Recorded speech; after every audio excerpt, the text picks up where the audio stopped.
How about now, audio? Haha. Yes on audio now? I had it accidentally muted. Yay. Yay? Yay?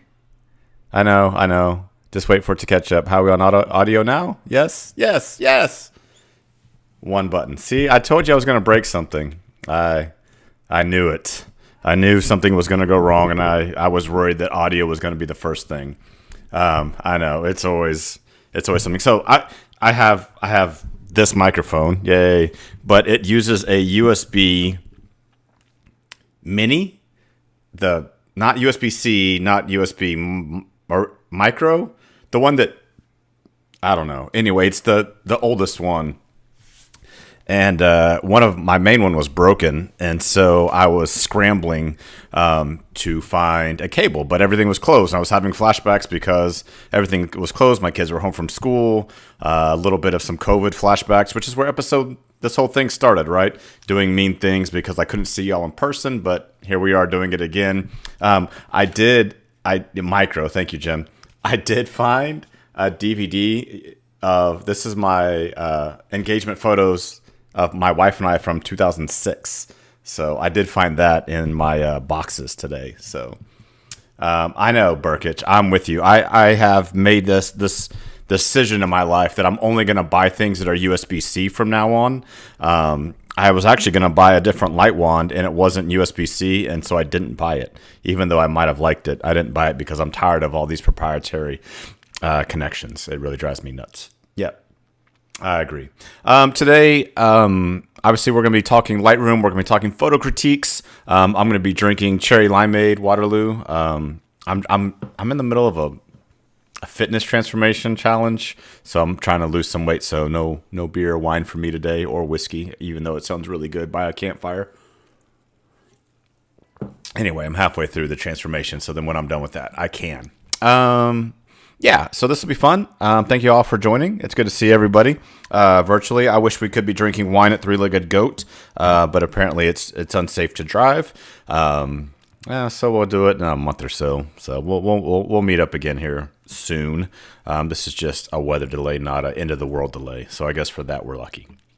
All right. Let's just go straight into the photos. Let's take a look here. We're going to start off. Nope. We're going to start off with, and I can't see your comments, but whatever. We're going to start off with one from Shoot.Naked. What's up, Chris? And Claire, I hope, is watching as well. This is from one of his light painting and light painting brushes. Very cool. I think the model has a funny name too, but I can't remember what it is. Something with bats, and I don't know. I don't remember.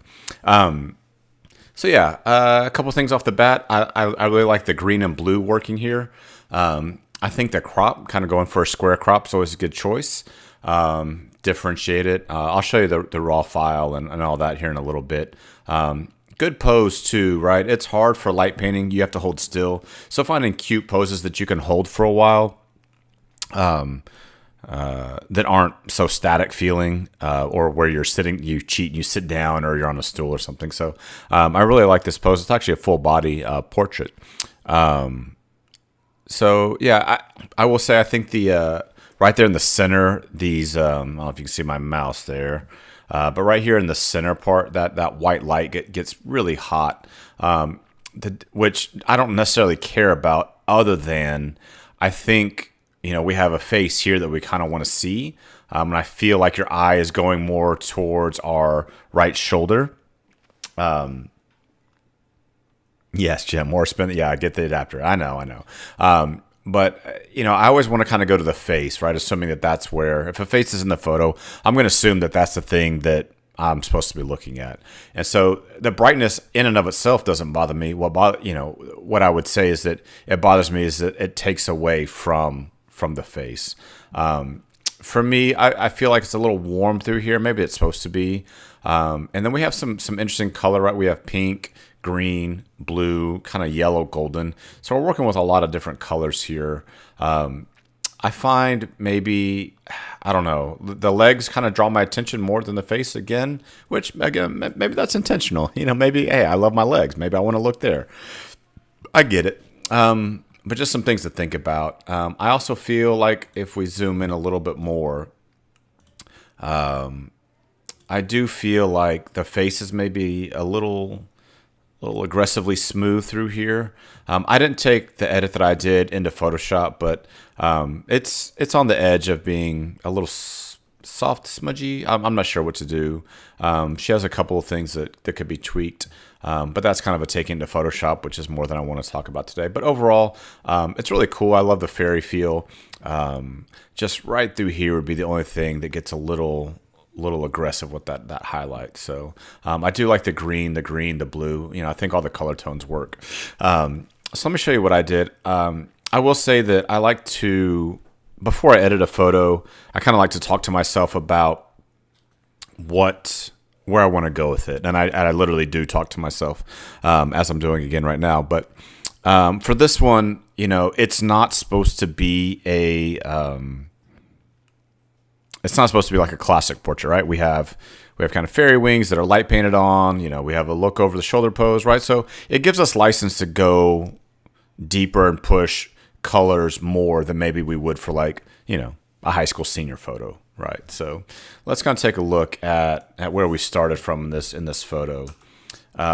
So on the left is just the raw file. So this file here is just left. And then this is my edit to it. So I took out some of the red. I just felt like it was a little distracting. But I tried to bring in this, even from the raw, right through here. I tried to bring that back in, but it was pretty tough. But I think if you notice, the face is the brightest thing now, or close to the brightest thing, or close enough to matter. And so I think your attention is coming up here, which I think also serves the purpose of, I think this is where the coolest fairy wing is right over the shoulder anyway, right? This kind of area through here is the most interesting. And so, that's where I want your eyes going.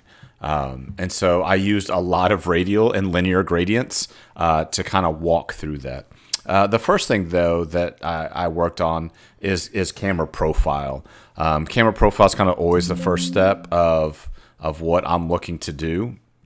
And so in this one, I think it was shot on a Sony, and I don't know what they all mean, but it's FL. Thanks, Sony, for being awesome in your menus. I don't know it. Fl, in, pt, intit, sh, st, w, two. I don't know what those are. I have no idea what that's supposed to mean, but I liked fl better than the other one. So that's the profile that I started with.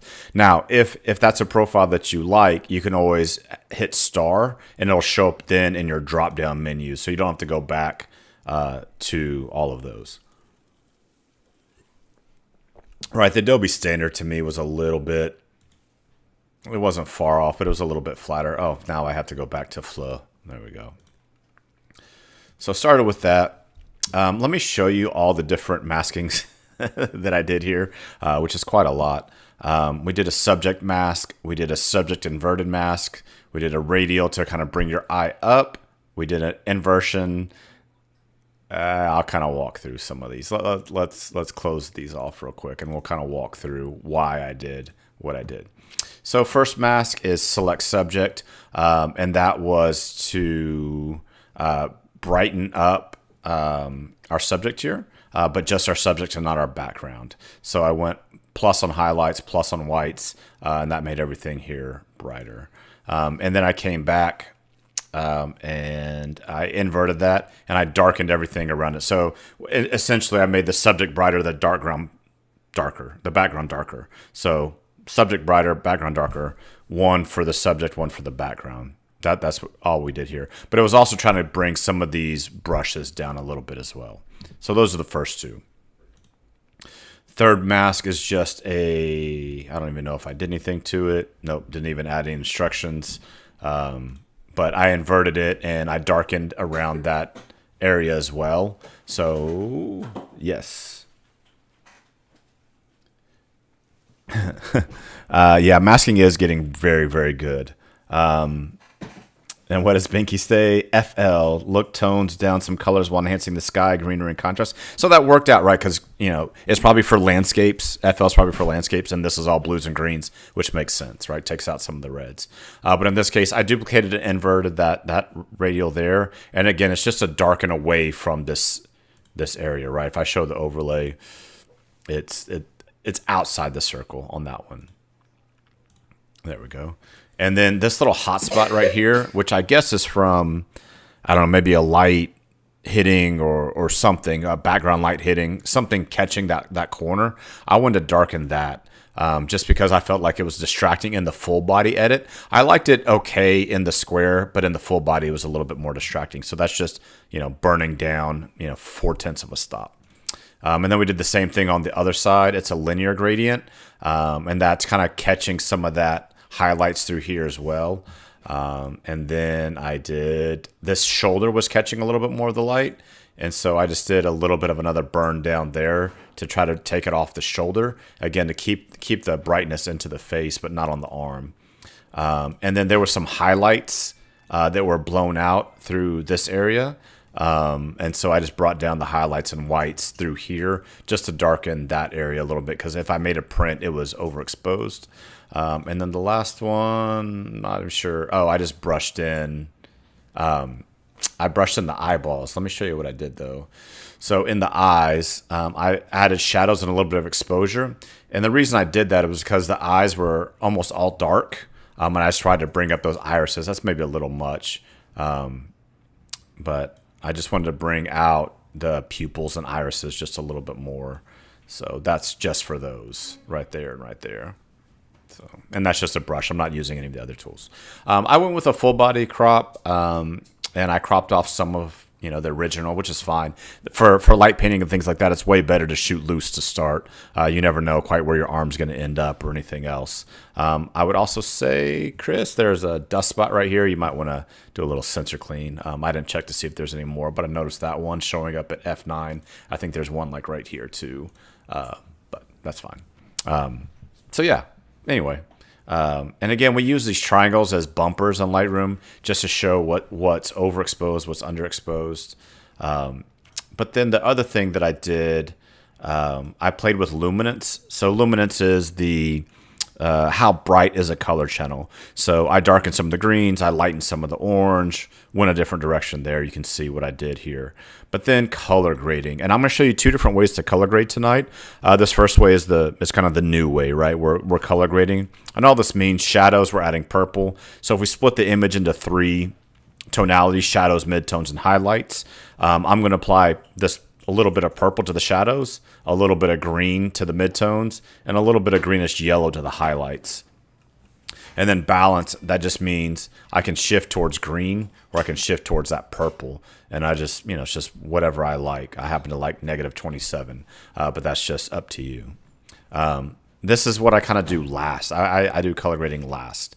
But I gave it, I don't know, a not correct look to it. But we're playing with, fairy wings and whatnot. So, we went with it. Anyway, so the left is where we started. The right's where we ended up. And then I'm going to go back and show you Chris's original. I do like his background a little bit better. I think that green's more pleasing through here. I like that overall. So, yeah, fun photo. Light painting's hard. I'm teaching a light painting class using a bunch of light wands and stuff. All right. Let's take a look from William Hallwell, one of our students, one of our newer members. This is a big group photo that he the life of an event photographer. He was shooting something else, and they were like, "Hey, we have 150 kids going up on stage. Can you grab a photo?" And so this was not planned, and all of a sudden, here we have a whole bunch of kids on stage, and you're at the whim of stage lighting. Which, if you notice, stage lighting is very bright in the center where people are, and then it gets very dark as we go off to the edges. Can we see that? We start in the center here, nice and bright. As we fall off, the light falls off when we get dark. So never a fun situation, and it's tough when you have 5 minutes to run up the stairs to get this photo. So just to show you kind of what I would do on something like this, a couple things. A lot of radials. I love radials. They're my favorite. But 2 radials to raise up the corners. You can see this kind of red overlay. So we raised them up a little over a stop in each corner to kind of even them out. And then the top, as I brightened the photo entirely, it made the shadows kind of mid-tone. So I want to take the shadows back down because I don't want my blacks to be gray. I want them to be black. And then I did 2 linear gradients. So it's a linear gradient 1 and a linear gradient 2. But they're getting the same amount of instruction. They're getting 0.5, again, to bring up those corners. So it looks like a kind of funky mask, but it's just 2 different linears under the same, right? We could have added a third if we wanted to, right? We can just keep adding if we want to. So yeah, those are there. But the other thing that I did, I don't know if you noticed, let me show you the original again. These lines aren't vertical. He's shooting just slightly off center, and so the side closest to him slightly is bigger, and the side further away is just slightly further away, and so it looks off.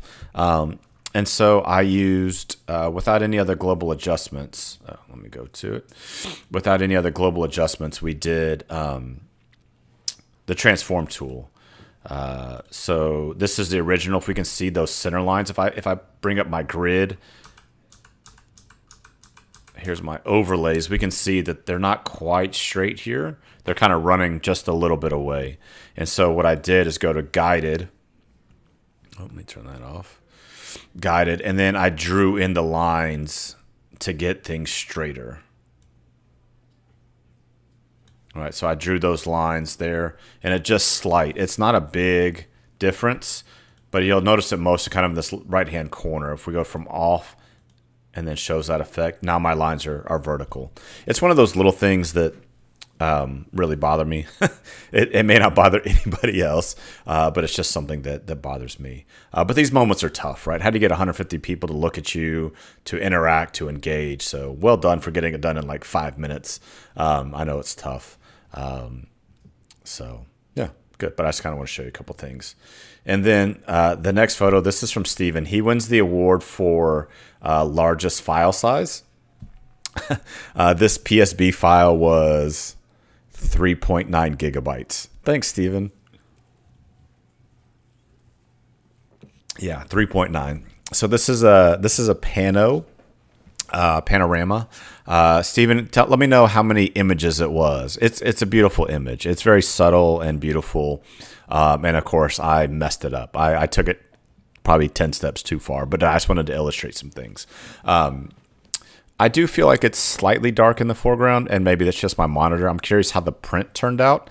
But this lake over here is just slight dark. And then this mud pit over here is just slight dark. R5 files, baby. 45 megabytes pop and a 4-image stitch. Cool. What I do like is this cliff face right through here, and then this little S. So we have from this cliff face along this ridge line down to this walking path, makes this little S through here. I don't know if you can see that on the live stream, but right through here is a nice little S. And it's also in the center. So to me, that was the focus. And so the question I was asking myself was, where do I want the viewer to look?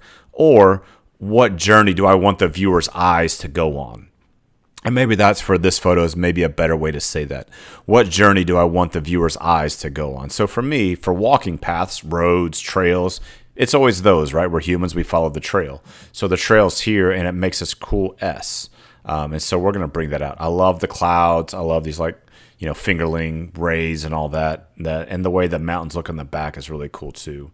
Interesting toning too with the red, pinks, blues. Very cool. Very big file. The thing that maybe I would do, I would maybe want a little bit more on this left edge. We have this triangle coming down, right? If we squint our eyes, we have this triangle shape here. And I could see it coming off to that left just a little bit more. I feel like we're getting pretty close to the edge of that lake, just a touch more on the left if there was any in the file. Also, when you're doing panoramas in Lightroom, during the dialog box, there is the boundary warping that can really help. If you didn't bring a nodal point or some big tripod with you and you're doing it freehand, the boundary warping feature I would suggest playing with if you're doing panorama blending in Lightroom. All right, so let's see how Josh went crazy. There we go. Because crazy Josh is crazy Josh. All right. I'll leave that up there for a second, then I'll show you kind of what I did to go into it. Well, let's talk about it, the effect. Really what I wanted to highlight is this this path. And so I did some radials to really kind of show this path through here. That's really what I want. I also did the sky. I went with an orange and yellow and blue color palette, whereas this one's kind of more like reds and pinks. So just one's not right, one's not wrong. It's just a different color palette. I wasn't there, so I don't know what it actually looked like. This is just me going, Josh on a file. Can we use that as a verb now? We can use that as on a verb, right? He went totally Josh on that file. I think that's fair. So let's take a look and see what I did. Okay.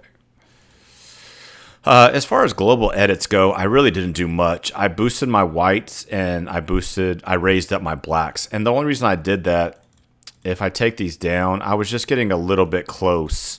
I wasn't too bad, but I just felt like I was getting a little bit close.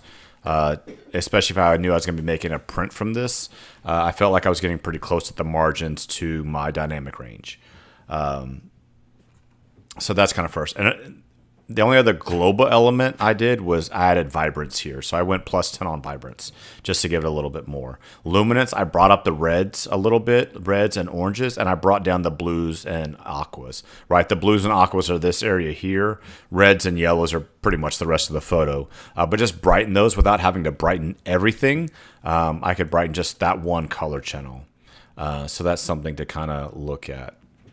Okay, so I did a few tools. So one is the sky. So it's really easy in Lightroom now. I just clicked sky adjustment, right? And so it picked this area for me and I made it warmer. So +19 warm, -16 white, -32 and added contrast. So basically I was just darkening the sky, but only the top part of the exposure of the sky. So the top part of the exposure I brought down, and then I made it more contrasty, and then I made it warmer, okay? So or technically I made it more yellow. But that's what I did with just the sky, just to give it a little bit different toning. I inverted that selection, right? To do that, we just click duplicate and invert, and I got this, which is now our foreground. Let me show you the overlay. It's all the red there. And then I boosted my shadows, and I made it brighter by boosting my whites. I think sometimes when we do a global adjustment to skies, we crush the highlights, but then in the foreground, our foreground looks dull. And so in this case, I wanted to boost the whites back into my foreground. You'll notice it here in this sky reflection there, and you'll notice it kind of in the whites around here. They're brighter. Let me turn that off just so you can see. So this is what this mask is doing. It's getting half a stop of exposure, plus 25 shadow, and basically 50 white. So everything that used to be kind of dull and moody is brighter and a little poppier because, well, that's me. And then this next thing I did is 3 radials all getting the same control, which is just a little bit of highlight pop, a little bit of whites, and basically I'm just dodging and burning. Okay, so it's 0.1 exposure plus 21 whites plus 7 white, and it shows up. Let me show the mask again.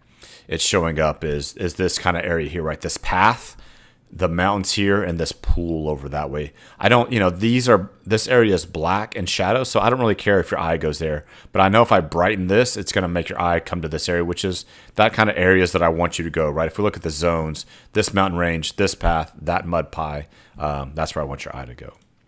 And then I create this one called Sunburst. It is 0.3 exposure, plus 30 highlights, and then a little bit warmer again, 0.10, right, or 10. And it's this center line right here, which is going to make it look like basically I'm accentuating these rays here, right? We have these rays coming through, and I want those to be more golden. There's air quotes around the word golden. So that center of my photo is going to get warmer and brighter. Then I duplicated that radial, and I made it bluer. So everything that isn't in the center now is getting a little bit of blue to it. That's all it is, right? Just a little bit of blue. So your eye goes to the bright and warm, and then the blues just kind of fade into the shadows. But it gives us a focal point of where your eye should go. And so if we take off this mask, so what's happening is this bright right here is the top of our S. It comes down to the tip of this mountain, goes along here, and we make an S to this path. Do y'all see that kind of question mark right through there? Clara asks, where was this photo taken? Not in Pflugerville.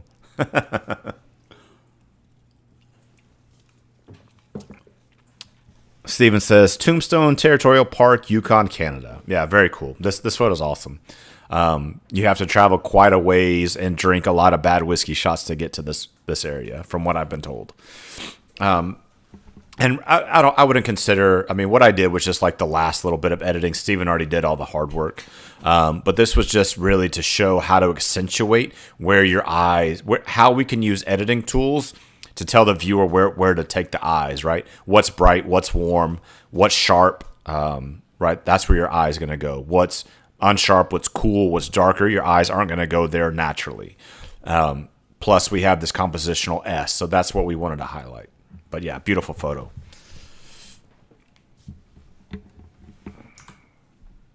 All right, let's take this off. This is taken by Brian, but it was with my camera, so, you know, whatever. Maybe it wasn't my camera. I don't know. Maybe it was Brian's.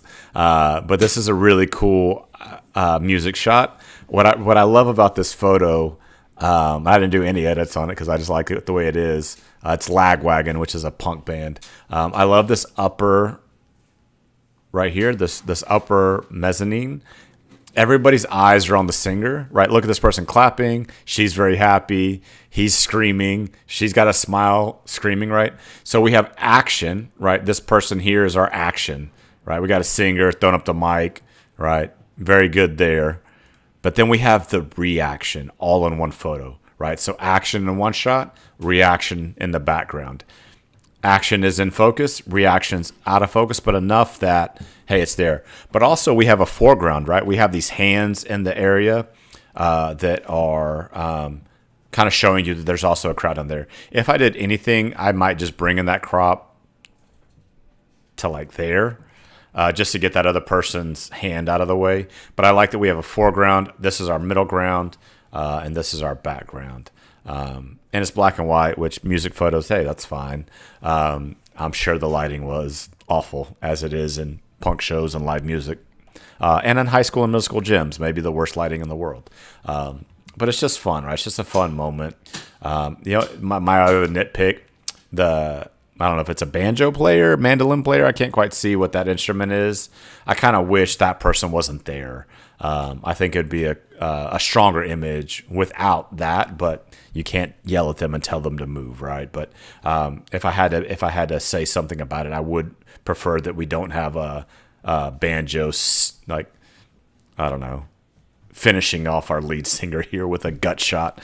He's gonna bleed out from that one for a while. So. But what I really like to really show is in a photo, right? Foreground, middle ground, background, action, reaction. That's the key takeaway from that photo. Also, I like the gradient of light from back to front. We usually get that in music photos. It's usually very bright in the back, but not this kind of nice gradient. So, there we go. Cool shot of Lagwagon. This is from Noe. This is a bird on a stick. Oh, Claire, I don't know why it's blocked. I have no blocks going on. I'm not sure about that. Interesting. Bird on a stick. This is from Noe. This is taken at 500 millimeter, which is hard. ISO 4000, right? 1/500th just to get that thing sharp. If you're in Photo Club, you know how much I love birds on sticks. So much, so much.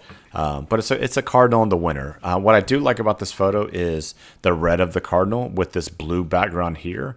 And that's the thing that I would try to accentuate the most, is this red versus blue, red versus blue halo color contrast there. But good focus in the eyes. That stick is unfortunate right there. I don't mind the out of focus one here, but the one going across the body I like less. If possible, wait until the bird is about to take off. Maybe you'll get a little action. Just something to think about. But yeah, it's also kind of, the sunlight's catching that eye, so we do have a nice catch light right there in the eye. So that's fun. Jim is maybe a little bit more... oh, he's flagged for spamming. Oh, way to go, Chris. Very good. But we do have light in the eyes, right? That kind of morning light coming across, which I think is very nice. So just a quick couple things just to show you what I would do. Just a quick crop from 3x2 to 8x10, just to get us in even that much closer. And then all we did here is two things. Just a mask, a radial, right, that shows that area, bringing down the exposure a little bit, bringing down the highlights. I thought this got a little hot right here in the top. And then on the inversion, oh, sorry, I had that the other way around. This is the outside area. Sorry, outside that is cooled it down. So we made the blues a little bit bluer outside the circle. And then inside the circle, we brightened it up a little bit, but brought down the highlights. And then added just a little bit of texture and clarity just to kind of punch that up. Now, this photo ended up at 1,000 by 1,000 pixels, right? It's probably punched in pretty good. So I wanted to show you something. I don't know that everybody knows this, but I think this photo is a good example. If you right-click a photo in Lightroom, and we can go to Enhance, we can go to Super Resolution, and it's going to double our horizontal and double our vertical. And so that's going to give us 4 times the resolution. So if you're trying to make maybe an 8x10 print on this, 1,000 by 1,000 pixels is getting a little close. But you can do this Super Resolution, and it'll make a little more details out of it. And now we have 2,000 by 2,800. So that's probably enough to make an 8x10 print out of.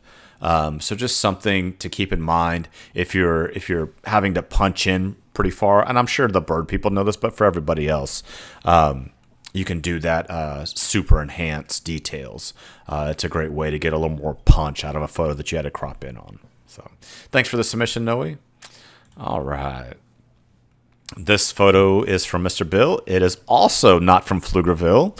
I believe it's from Iceland, which is quite aptly named. So this photo is tough because we basically have all black in the water. We have our subject to shadow, and then all white in the snow. If you look at our histogram, you could see, right, this peak here is our snow, and that's our person in our water. So we almost have two. He says Jackson Lake Dam and Grand Tetons National Park. Got it. So this is tough, right? Because did you crop that or I cropped that? Maybe I cropped it that way. But it's tough because we have such a difference in dynamic range, and that we're trying to keep hold of. And so this was Bill's edit. And I think this it's almost monochromatic, right?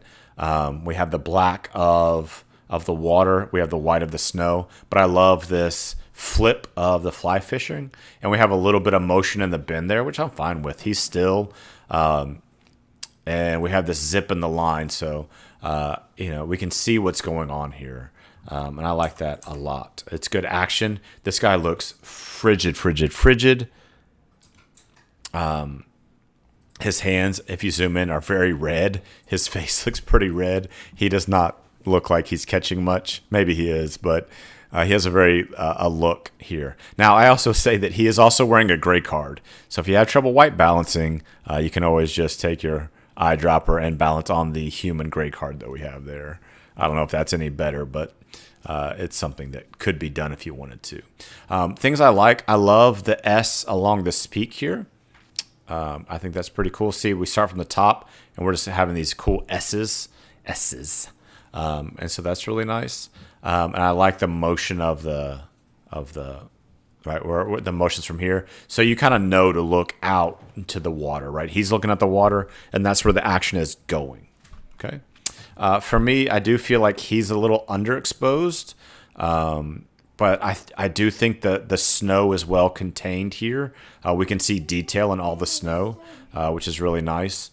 I feel like the water is a little murky, and so I played with that. I also wanted to make him, I went a little far on this one, not going to lie, but I'm going to show you a crazy selection tool.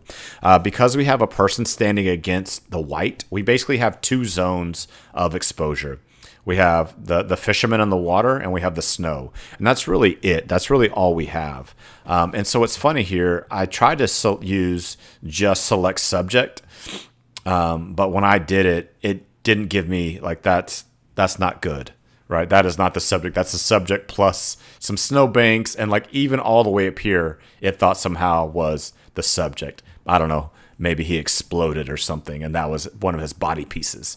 I'm not really sure why Lightroom thinks that is our subject from the bottom right to the top left and nothing in the middle, but whatever. So obviously that's not going to work, right? That selection tool to make just him brighter isn't going to work. So let's delete that. Okay. I also like this crop. I think it's good. It kind of captures where the action's going to go. So let's take a look at where I went with this. A little bit different vibe.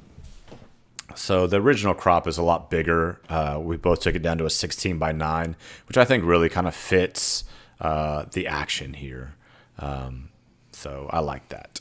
Now, I'm going to show you kind of a crazy selection tool. Now, I just told you that it didn't do a good job of picking out my subject, but I know that my subject is brighter than the background, and he's brighter than every part of his background.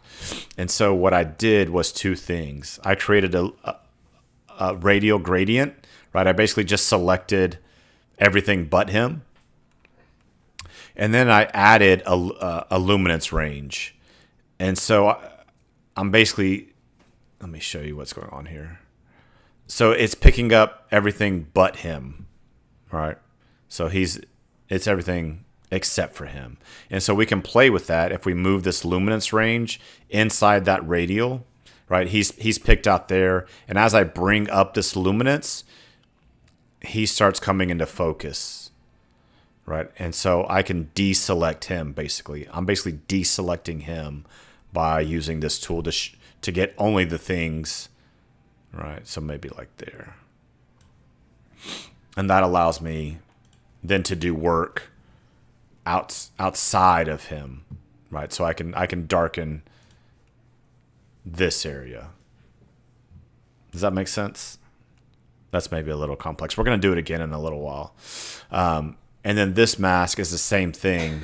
It's all the water, so it's a linear gradient. And then I did another luminance range to select water and my person. Okay, so it's just person and water. So I'm basically deselecting the white out of this linear gradient, essentially. Whoa. Crazy? Crazy.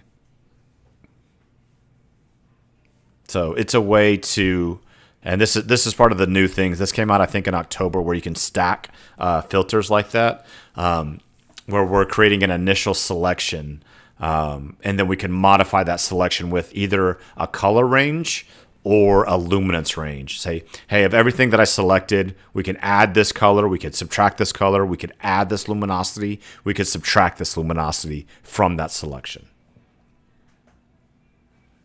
Okay, I'm gonna let everybody catch up on that for a second. Now, I left this net in. I think it helps tell the story of what he's doing. This means he intends to catch whatever he's fishing. The other part to this photo that's hard, like we talked about, is that if I were just to brighten up him, I lose my snow. And I no longer have any detail in the snow. And so that becomes a challenge, right? We want him brighter, but our selection tools don't easily allow for it. And so we created a new selection so that I can make him brighter, and I can make the water interesting, but not affecting my snow. I don't want to lose detail. I don't want that to be just white. I want that to be to retain the detail, especially if I'm going to make a print from it. So I did raise my overall exposure almost 2 stops to get him up, but I brought down a lot of the highlights. I brought down the blacks. I brought up the whites. So essentially what we're doing, we took that initial exposure and we pulled it apart. And so by pulling it apart, we're adding more dynamic range into what was kind of a flat image because, right, originally we only had person and snow and water. And so as we expand that, we make it, have more range to look at. Now, the other big thing that I did here, right, again, is some color grading. I added blues to the shadows because my water is a shadow. I wanted it bluer. And then overall, I wanted to kind of have more of a cold feel. And so for my mid-range photos, it got a little blue as well. And then I added some green into my highlights. And so that just makes it, I don't know, just have a colder feel. That's certainly personal taste. But I wanted it to feel, I don't know, different. I wasn't going for correct here. I was going for a mood and a vibe. But the big thing is learning how to make those selection tools. So, yeah. So I brightened him up. But now look at how cold his hands look. Ooh, chilly, chilly. So, cool. Anyway, I really like this moment. I think it's a good moment of this guy, like, enduring against, like, he's perched on this little rock trying to fish. He's got his little net stuck in there. And he's just having a little moment to himself and just freezing. And he looks like a little popsicle. So, anyway. That's what I did on that one. If you have questions on luminance and range masking, let me know. I never get it right at first. I always have to play with it. But it's cool. All right. Mr. Jim Smith from Berry Springs Park. This one actually is. This is in Georgetown. It's a neat place, Berry Springs Park. It's really, really pretty place. So again, we have these sun rays going on here. We have this haze coming off the water. I just, it's a lovely, foggy, hazy moment. You have questions for later? Yeah.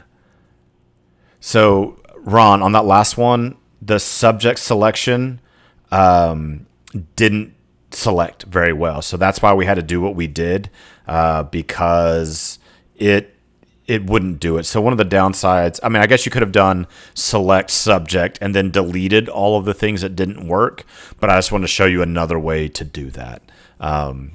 Yeah, you could fine tune the selection by using a brush and subtracting all that out for sure. But there's just times where it's not going to work, especially with select sky. It's going to give you some very weird results, especially if you have reflections. It's just not going to quite work. And so it may just be some other ways where you can do, get your initial selection and then add or subtract from it in different ways. And Bill, hit me up with more questions. So I think this was Jim's edit and Jim's kind of vibe on this. And it very much has a spooky, ethereal, but I didn't feel like he joshed this photo enough. I'm going to make that verb happen. I'm going to make that verb happen. But I just like all the spookiness and kind of mysterious. And it's more of a vibe than any, there's not really a subject, right? The vibe is the subject, right? The feel of this place is our subject here. And so what I did, I don't really like this sky up here. And so what I did is went a little further, but I feel it's a little off center. So I feel like it's sloping away from me a little bit. So I did want to rotate that, and that feels a little bit straighter to me. But I really wanted to amplify this feeling. Okay, so that's the verbal part I'm talking about, is amplifying this feeling. And sometimes the sky gets in the way of feelings. And so my initial crop is going to get rid of that. There's not so much sky there anymore. And then just go crazy with color. So again, I went to camera VV. Vivid maybe? I don't know what VV is. I'm sure somebody will Google that. And I brought the exposure way down. So that's what it would look like at the original exposure. And I brought it like down. Brought down the highlights, raised up the shadows. brought up the whites, and brought down the blacks, right? So I'm just different zones. I want brighter or darker based on kind of how I felt. I amped up the vibrance, just a little bit of dehaze. I don't want to take off too much dehaze because then I lose the fog. So the whole point of dehaze is getting rid of fog. So you don't want to do that. Also, it looks like you have a dust spot right there and another dust spot right there. So anyway, so just a little bit of dehaze goes a long way. Just a little bit to punch it up. Okay. But the big part, look at this white balance. I went from daylight to 8,000. Okay. Now, I know what you're going to say. What else did you do? I also did some pretty hardcore color grading. Look how far those circles get out. That's a little further than what I normally do. But I just wanted the feel. So I added some pink to the shadows. You'll see that kind of over in this area here. I added some yellow greenish to the highlights and then some just straight yellow to this area there. And then I set my balance just a little bit to that green. But that's really it. Oh, there is a couple little things. Radial, I just wanted to punch up this area because this is the most of the subject was this area here. So I darkened that. I added a little bit of that sunburst grad to the top right, just so it had some differential between this side of the photo and that side of the photo. So I made this side a little bit brighter, just so there's a little bit left to right, bright and dark. And then this tree area here got the other radial, and I just cooled that down. I felt like the trees got a little hot, so these blacks I cooled down. That's it. So yeah, so here's the beginning. Here's the before and after. I love a good foggy morning, though.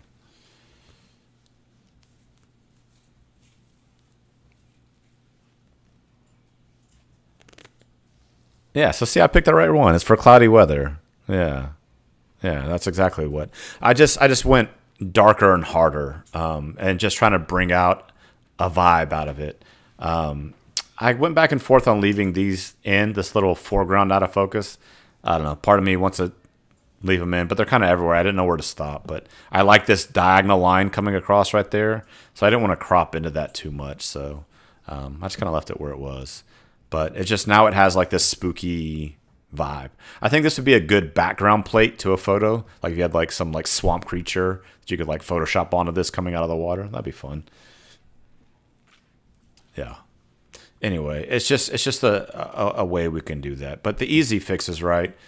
Cropping is always easy. But really, watch, we can do a lot of it. Just turning it, right? This is the JPEG. Just turning it oranger and bringing down, right? And bringing down vibrance, dehaze. Right, we're already there. Right, it doesn't take much, but it's giving that spooky ethereal. It's kind of what I felt like. So that's the way I went. On another day, I might go completely opposite. I may go blues on it. Right, that could be kind of cool too. Blue it up, and then if you went to color grading, right, we could blue down and then maybe put some greens in here, and then just on the highlights we can make those warmer. Right, so we could definitely go in some different directions if we wanted to. It's just whatever you feel like. Right, but this cooled it down, and then just the highlights we warmed up, and that gives a different vibe altogether. That's just on the JPEG. So there's different ways. There's not necessarily a right or wrong. It's just different ways on how you feel. Right. I think it's more important to edit a photo on feel than on any. I want you to feel like you were there. I don't want it to look like you were there. I don't know if that makes sense, but we'll go with it. But I like it. I love good smoke. Branching out. Wow. You went there, huh? You went there with the branching out pun.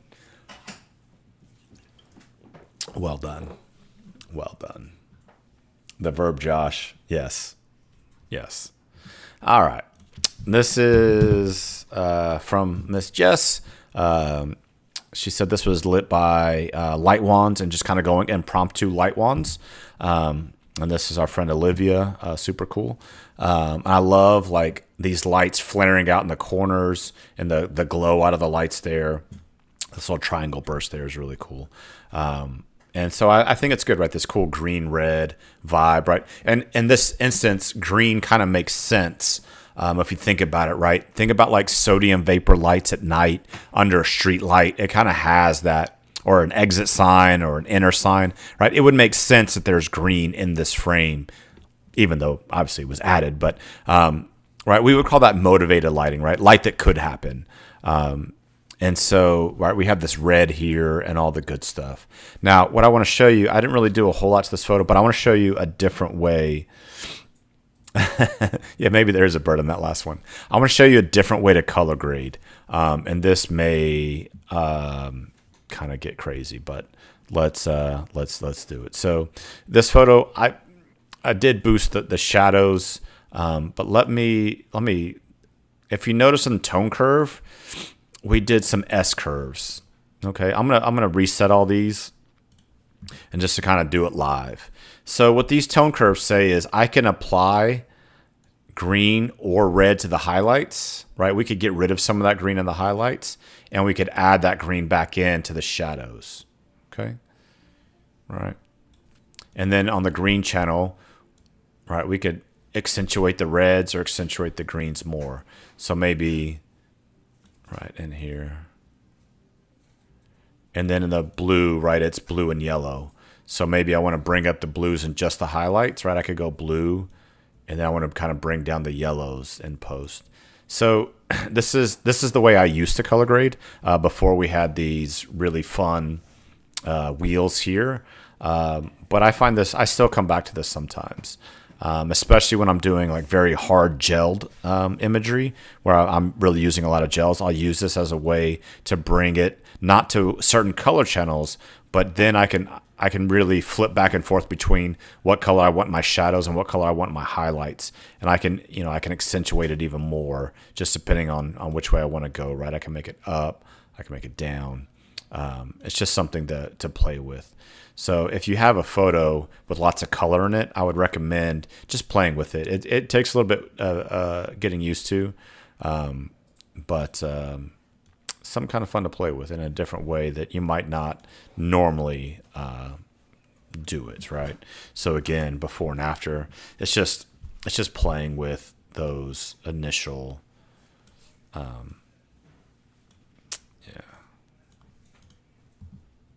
And then her face had a little bit of too much highlights after I got done with it. So it's going to bring that down just a little bit. Highlights. There we go. But yeah, something to play with. I like this pose. And I brought up the shadows just to give a little bit of detail. I thought like without it, the legs kind of, the original, right? We kind of lose some in here. We lose the hand. We lose some of this. So it's really just to bring out some of that center mass area, and it kind of brings out some more detail in the background. Again, not necessarily right or wrong, just something to play with. So, but if you notice, I didn't do any color grading here. I did it all through tone curves. So it's just something to play with. It's kind of fun. Questions on that? I know that's a little bit different. I haven't shown that in a while. Yeah, cool. But yeah, I like the kind of street vibe to this. It's fun. I like that it's just like impromptu, throw the light in the hallway and go. Kind of has that nice punk. This photo would pair well with that, right? Kind of same vibe there, right? Give me that punk feel. And so from a photo taken by Jess to a photo of Jess. So this is my photo, obviously, taken at Chris and Claire's house a couple weeks ago. And I was going with a very angelic vibe. That was kind of my high key angelic. So there's a strobe in the background here, and there's light wands up front. There's actually light wands in the back too. They don't really show up in this one. But I want to show you kind of what I did. So this is the original raw on the left, and then this is where we ended up with. But just a couple things. So if you notice at the beginning, we have these vertical lines aren't vertical. And some of that's just because the lens and the angle I was shooting. And so the first thing I did, I just want to show you again. It's these, I went to guided, and I literally, let's take these and we'll get rid of them. So if you can see there, it's pretty dramatic how angled in they are. So I just start at the top and I just trace that line.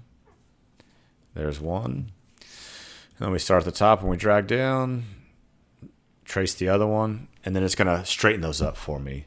And that just gives the viewer less chance to leave your photo. But I really recommend this guided tool to fix any non-working.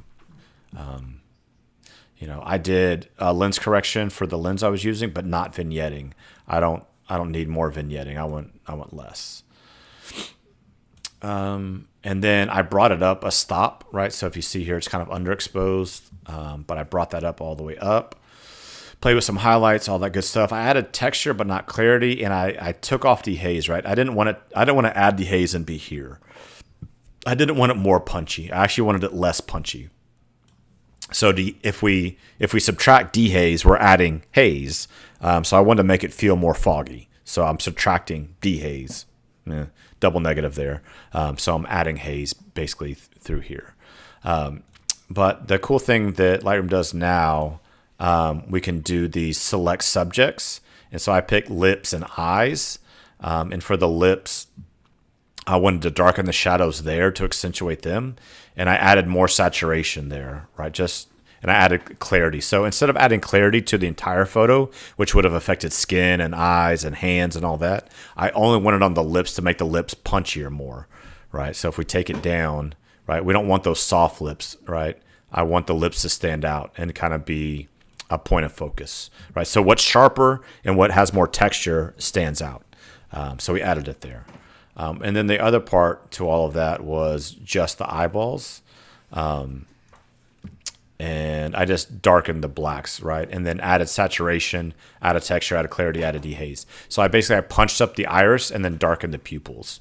And what's cool about that is that you can see the shape of these light wands in her eyes. And so it makes for some very interesting catch lights.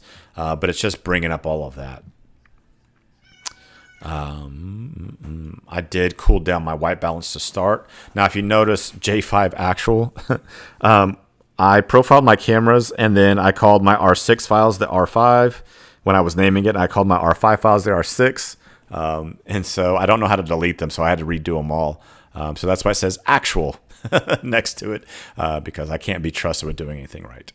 Again, color grading, right? We added gold to the midtones, kind of this pinkish red to the shadows, and then this greenish to the highlights.